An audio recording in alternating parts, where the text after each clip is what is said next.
എല്ലാ പ്രിയ സുഹൃത്തുക്കൾക്കും MRS ഇലക്ട്രോണിക്സിൻ്റെ പുതിയൊരു വീഡിയോയിലേക്ക് സ്വാഗതം. ഇന്ന് നമ്മൾ നോക്കാൻ പോകുന്നത് ഒരു ട്രെഡ്മില്ലിൻ്റെ PCB ആണ്. അപ്പോൾ ഇതിൻ്റെ പ്രോബ്ലംസ് ഇതിൽ എഴുതിയിട്ടുണ്ട്. അപ്പോൾ ഇതിൻ്റെ എയറോഫിറ്റ് ട്രെഡ്മിൽ E04 എറർ. അപ്പോൾ E04 എറർ എന്നുള്ള ഒരു കംപ്ലൈൻറ്റുമായിട്ടാണ് ഈ ഒരു ട്രെഡ്മില്ല് നമുക്കിപ്പോൾ വന്നിരിക്കുന്നത്. ഞാനിപ്പോൾ ഇതെല്ലാം നമുക്ക് ഓൺ ചെയ്യാൻ പറ്റുന്ന രീതിയിൽ ഞാൻ കണക്ഷനും കാര്യങ്ങളൊക്കെ കൊടുത്ത് വെച്ചിട്ടുണ്ട്. അപ്പോൾ നമുക്കിതൊന്ന് ഓൺ ചെയ്ത് ആ എറർ കോഡൊന്ന് നോക്കാം. അതിനു മുന്നേ നിങ്ങൾ ആദ്യമായിട്ടാണ് എൻ്റെ ചാനൽ കാണുന്നതെന്നുണ്ടെങ്കിൽ എൻ്റെ ചാനൽ മറക്കാതെ സബ്സ്ക്രൈബ് ചെയ്യുക. എങ്കിൽ മാത്രമേ ഞാൻ ഇടുന്ന ഇതുപോലുള്ള പുതിയ പുതിയ വീഡിയോസിൻ്റെ അപ്ഡേറ്റ് നിങ്ങൾക്ക് ലഭിക്കുകയുള്ളൂ. ഓക്കെ, അപ്പോൾ നമുക്ക് ആദ്യം ഇതൊന്ന് ഓൺ ചെയ്തിട്ട് ആ എറർ എങ്ങനെയാണെന്ന് നോക്കാം. ഞാൻ പവർ കൊടുക്കുകയാണ്. പവർ കൊടുത്ത് ഓൺ ആക്കിയിട്ടുണ്ട്. ഇപ്പോൾ നമുക്ക് പ്രോഗ്രാം 1 കിടപ്പുണ്ട്. ഓക്കെ, പ്രോഗ്രാം 1 അതിൻ്റെ സ്പീഡ് 1 km/h കിടപ്പുണ്ട്. ഇവിടെ നമ്മുടെ മോട്ടോറും ഇത് മോട്ടോർ ഡ്രൈവിങ്ങിൻ്റെ PCB ആണ്. നമുക്കൊന്ന് സ്റ്റാർട്ട് കൊടുക്കുക.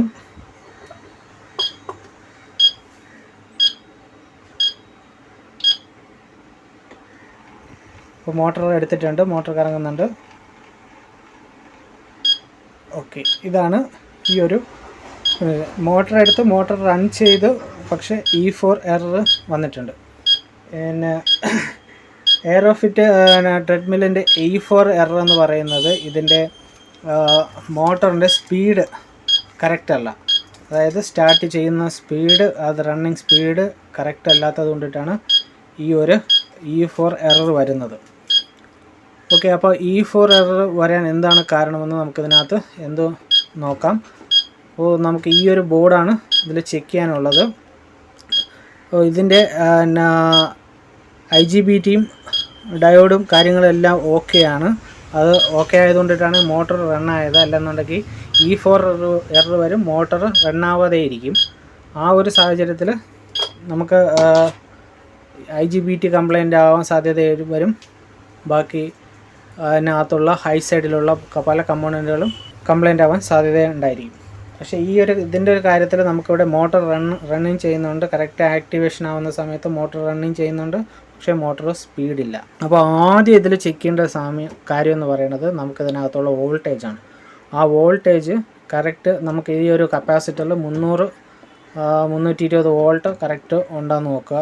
ഈ ഒരു കംപ്ലൈൻറ്റിന്, അതായത് മോട്ടോർ സ്ലോ സ്പീഡിൽ കറങ്ങുമ്പോഴത്തേക്കും ഈ ഒരു കപ്പാസിറ്ററിൽ കറക്റ്റ് 300 താഴെ വോൾട്ടേജ് നിന്ന് കഴിഞ്ഞാൽ മാത്രമേ ഈ ഒരു മോട്ടോർ സ്ലോ സ്പീഡിൽ കറങ്ങുള്ളൂ.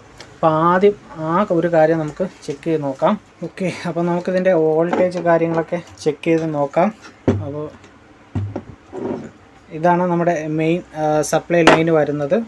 ഈ സപ്ലൈ ലൈന് വന്ന് ഇവിടെ നിന്ന് ട്രാൻസ്ഫോമറിലോട്ട് പോയിട്ട് വരും.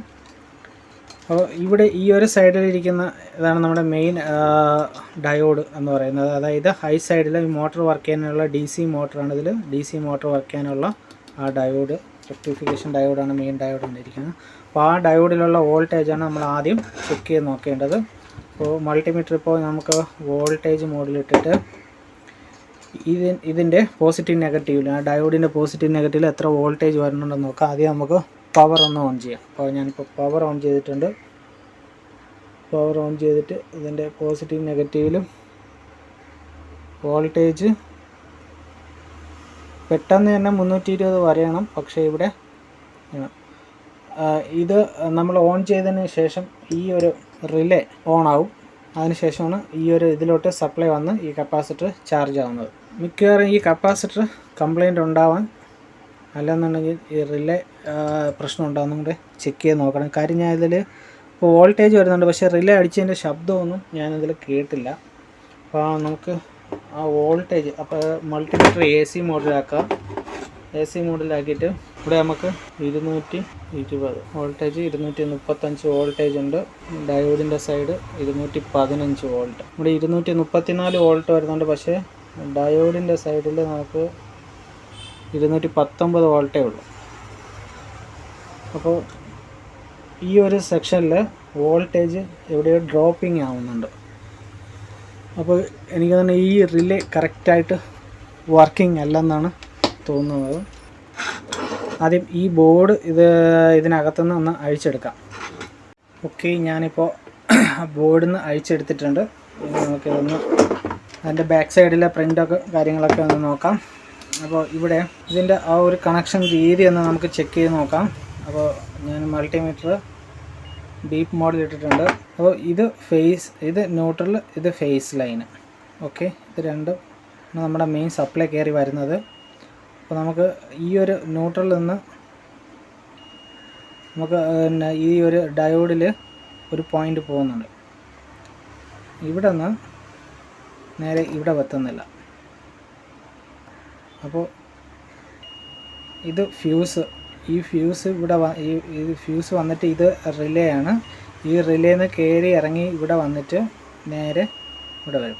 അപ്പോൾ ഈ റിലേ ഓൺ ആയി കഴിഞ്ഞാൽ കറക്റ്റ് സപ്ലൈ നമ്മൾ ഇതിനകത്തോട്ട് വരത്തുള്ളൂ.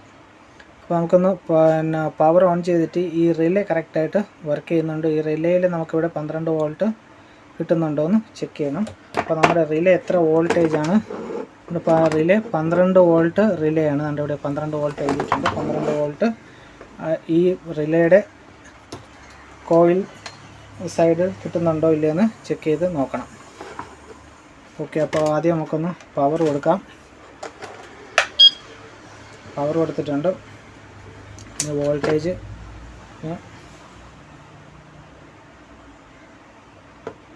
ഇവിടെ നമുക്ക് 0 വോൾട്ടാണ് വന്നിരിക്കുന്നത്, 12 വോൾട്ട് ഇല്ല.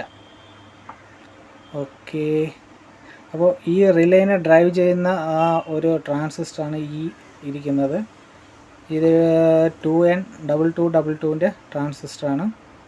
അപ്പോൾ ഇതിൻ്റെ ഇവിടെ ഇപ്പോൾ നമുക്ക് 25 വോൾട്ട് വന്നിട്ടുണ്ട്. ഇത് പോസിറ്റീവ് സൈഡിൽ നിന്നാണ് ചെക്ക് ചെയ്യുന്നത്. നെഗറ്റീവ് സൈഡിൽ വോൾട്ടേജ് ഒന്നും തന്നെ വന്നിട്ടില്ല. ഓക്കെ, ആദ്യം നമുക്ക് ഈ ഒരു ട്രാൻസിസ്റ്റർ ഡയോഡ് മോഡലൊന്ന് ചെക്ക് ചെയ്ത് നോക്കാം. അതിന് മുന്നേ ഇതിനകത്ത് പാർഷ്യലി സ്റ്റോറേജ് നിൽക്കുന്ന ആ വോൾട്ടേജ് ഒന്ന് അടിച്ചു കളയണം. ഈ റിലേ വർക്ക് ചെയ്യാതെ എങ്ങനെയാണ് ഈ വോൾട്ടേജ് ഇതിൽ വരുന്നതെന്ന് പലരും അപ്പോൾ നമുക്കൊരു ഡൗട്ട് തോന്നി. ഓക്കെ, അപ്പോൾ അതിൻ്റെ റീസൺ കൂടെ പറഞ്ഞുതരാം. ഈ റിലേക്ക് ഈ ഒരു 2 കണക്ഷനിൽ ക്രോസ് ആയിട്ട് ഒരു റെസിസ്റ്റൻസ് ഇട്ടിട്ടുണ്ട്. അതുകൊണ്ട് ഈ ഒരു റെസിസ്റ്റൻസാണ്. ഈ റെസിസ്റ്റൻസിൻ്റെ ഒരു സൈഡ് ഇവിടെയായിട്ട് കണക്ഷൻ, ഇതുമായിട്ട് കണക്ഷനാണ്. ഓക്കെ, ആ റെസിസ്റ്റൻസ് മറു സൈഡ് ഇതുമായിട്ട് കണക്ഷനാണ്. അപ്പോൾ ആ ഒരു റെസിസ്റ്റൻസിൻ്റെ ഇതാണ് നമുക്കിവിടെ കിട്ടിക്കൊണ്ടിരിക്കുന്നത്. ആ റെസിസ്റ്റൻസ് നിന്ന് കയറി വരുന്ന ഒരു വോൾട്ടേജാണ് ഇവിടെ പതുക്കെ റൈസായിട്ട് കയറിക്കൊണ്ടിരിക്കുന്നത്. ഓക്കെ, ഇനി നമുക്ക് ഈ ഒരു ട്രാൻസിസ്റ്റർ ഒന്ന് ചെക്ക് ചെയ്യാം. ട്രാൻസിസ്റ്റർ നല്ലതാണ് ചീത്തയാണെന്ന്. അപ്പോൾ അതിൻ്റെ ബേസിൽ നമ്മൾ ബേസ് എന്ന് പറയണത് ഇത് ബേസിൽ പോസിറ്റീവ് സൈഡും വെച്ചിട്ടുണ്ട്. ഇവിടെ നമുക്ക് 647 കിട്ടുന്നുണ്ട്. ഇവിടെ 1200, ഇവിടെ 647 വരണം. പക്ഷെ ആ ഒരു കറക്റ്റായിട്ടുള്ള റീഡിങ് അല്ല കാണിക്കുന്നത്. പൊളാരിറ്റി തിരിച്ചു വെച്ച് നോക്കാം.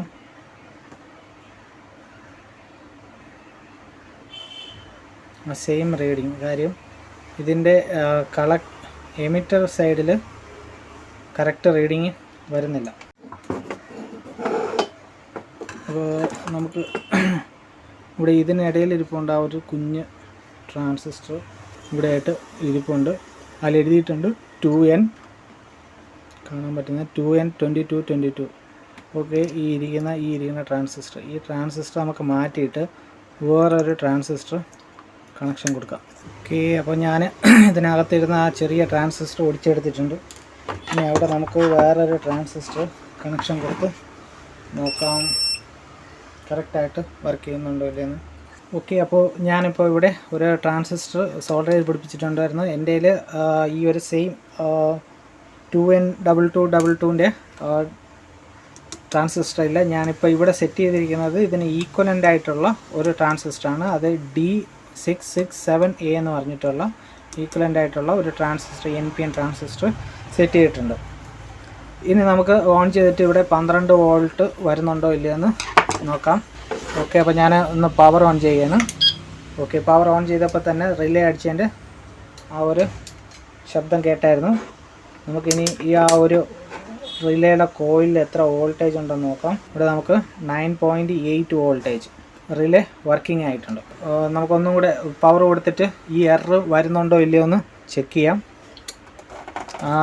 മോട്ടർ കറക്റ്റ് നല്ല സ്പീഡിന് സ്പിന്നിങ് ആവുന്നുണ്ടോ ഇല്ലയോ എന്ന് ചെക്ക് ചെയ്യണം. ഇപ്പോൾ ചാർജാണ് കപ്പാസിറ്റർ, ഡിസ്ചാർജ് ചെയ്യാം. ഓക്കെ, അത് ഡിസ്ചാർജ് ആയിട്ടുണ്ട്. ഇനി മോട്ടറിൻ്റെ കണക്ഷൻ കൊടുക്കാം. മോട്ടോർ നെഗറ്റീവ് ഉണ്ട്, പോസിറ്റീവ് ഉണ്ട്. അത് കറക്റ്റ് നോക്കി മാറിപ്പോകാതെ തന്നെ നമ്മൾ കൊടുക്കാൻ ശ്രമിക്കണം. ഓക്കെ, ഇതെന്ന് പറയുന്നത് ഇതിൻ്റെ സ്പീഡ് കൺട്രോളറാണ്. ഇതിൻ്റെ ഒരു റീഡിങ് സെൻസ് ചെയ്തിട്ടാണ് അത് E04 മറ്റ് എറർ കൊടുക്കുന്നത്. അപ്പോൾ നമ്മൾ മോട്ടർ കണക്ഷൻ കൊടുത്തിട്ടുണ്ട്. എടുത്ത് വയ്ക്കാം. മോട്ടർ നല്ല സ്പിന്നാവേണമെന്നുണ്ടെങ്കിൽ നമുക്കിതൊന്ന് ഓഫ് ചെയ്തിട്ട് ഹീറ്റ് സിങ്ങൊക്കെ കണക്ഷൻ കൊടുത്തിട്ട് പിന്നീട് നമുക്ക് നല്ല രീതിയിൽ റൺ ചെയ്ത് നോക്കാം. മോട്ടർ എങ്ങനെ കറങ്ങുന്നുണ്ടെന്ന് നോക്കാം ആദ്യം. ഇപ്പോൾ ഞാൻ ഓൺ ചെയ്തിട്ടുണ്ട്, പവർ ഓൺ ചെയ്തിട്ടുണ്ട്. ഇനി ഞാൻ സ്റ്റാർട്ട് കൊടുക്കുകയാണ്.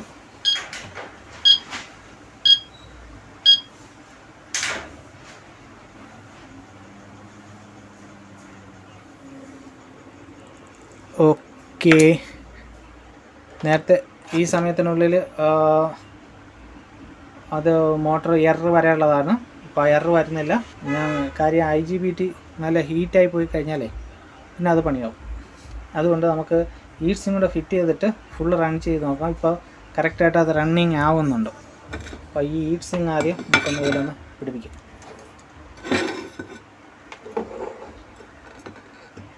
ഓക്കെ, ഇതിൻ്റെ ഹീറ്റ് സിങ് പിടിപ്പിച്ചിട്ട് തരാം. അപ്പോൾ ഞാൻ തിരിച്ച് ഹീറ്റ് സിങ് സെറ്റ് ചെയ്തിട്ടുണ്ട്. ഹീറ്റ് സിങ് സെറ്റ് ചെയ്ത് നമ്മുടെ മോട്ടർ കൂടുതൽ നേരം നമുക്ക് ഓടിക്കാൻ പറ്റുള്ളൂ. അതുകൊണ്ട് ഞാൻ ഹീറ്റ് സിങ് സെറ്റ് ചെയ്ത് വെച്ചിട്ടുണ്ട്. ഇനി നമുക്കിതൊന്ന് ഓൺ ചെയ്തിട്ട് നമുക്കിതിൻ്റെ സ്പീഡ് കൂട്ടിയിടാം. ഓക്കെ, ഇപ്പോൾ ഓൺ ആയിട്ടുണ്ട്. ഇപ്പോൾ നമുക്കിത് 1 km/h കിടക്കുന്നത്. ഇതിനെ നമുക്ക് സ്പീഡ് അപ്പോൾ കൂട്ടണം. അപ്പോൾ സെറ്റ് ചെയ്തിട്ട്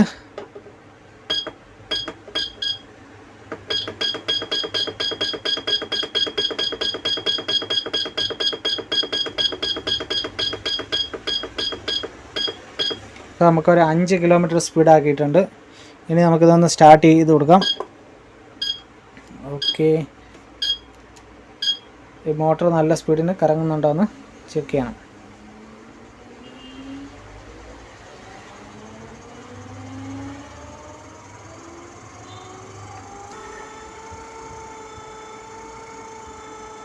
അപ്പോൾ നമ്മുടെ മോട്ടർ നല്ല പ്രോപ്പറായിട്ട് നല്ല സ്പീഡിന് കറങ്ങുന്നുണ്ട്. നമ്മുടെ എററും കാര്യങ്ങളൊന്നും തന്നെ ഇല്ല. ഓക്കെ, അപ്പോൾ നമുക്കിങ്ങനെ ഇത് റെഡിയാക്കി എടുക്കാം. ഇതിപ്പോൾ ട്രെഡ്മില്ലിൻ്റെ അകത്തുനിന്ന് അവർ അയച്ചു വിട്ടിരിക്കുന്ന പാർട്സ് എന്ന് പറയുന്നത് അതിൻ്റെ front panel, motor control, motor driving board, ഇത് മൂന്നുമാണ് നമുക്ക് അയച്ച് കൊണ്ടുവന്നിട്ടുള്ളത്. ഓക്കെ, അപ്പോൾ നമുക്ക് ഇതിനകത്ത് ഫ്രണ്ട് പാനലും ഈ മോട്ടോർ ഡ്രൈവിംഗ് ബോർഡുമായിട്ടുള്ള ഒരു വയറുണ്ട്. ആ വയറൊന്നും ഇതിനകത്തില്ലായിരുന്നു. ഞാനതൊക്കെ വയറൊക്കെ ഞാനായിട്ട് കണക്ഷൻ കൊടുത്ത് റെഡിയാക്കിയാണ് എടുത്തിട്ടുള്ളത്. ഓക്കെ, ഇപ്പോൾ നമുക്ക് ഒരു മിനിറ്റോളം കഴിഞ്ഞു. അപ്പോൾ വേറെ എററും കാര്യങ്ങളൊന്നുമില്ല, നല്ല രീതിയിൽ വർക്ക് ചെയ്യുന്നുണ്ട്. അപ്പോൾ ഈ വീഡിയോ നിങ്ങൾക്ക് ഇഷ്ടപ്പെട്ടെന്ന് ഞാൻ കരുതുന്നു. അപ്പോൾ നിങ്ങൾ ആദ്യമായിട്ടാണ് എൻ്റെ ചാനൽ കാണുന്നതെന്നുണ്ടെങ്കിൽ മറക്കാതെ എൻ്റെ ചാനൽ സബ്സ്ക്രൈബ് ചെയ്യുക, ലൈക്ക് ചെയ്യുക, ഷെയർ ചെയ്യുക. നമുക്കൊരു അടുത്തൊരു വീഡിയോ ആയിട്ട് കാണാം. Thank you for watching my videos. By.